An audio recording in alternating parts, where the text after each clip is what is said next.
Hi there, pretty girl. It's Mom. Oh, we keep missing each other. You seem awfully busy. I really hope you're not working too hard. You should think about relaxing more. Maybe, I don't know, try yoga or Pilates or, oh, Qigong.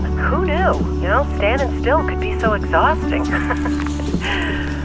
Anyway, are you seeing someone at the moment? I don't want you sitting in that empty apartment all by yourself.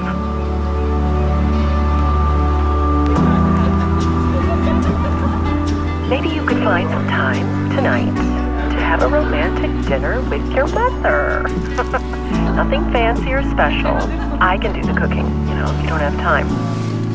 All right, we'll see you tonight. Okay, honey. Love you. Bye-bye.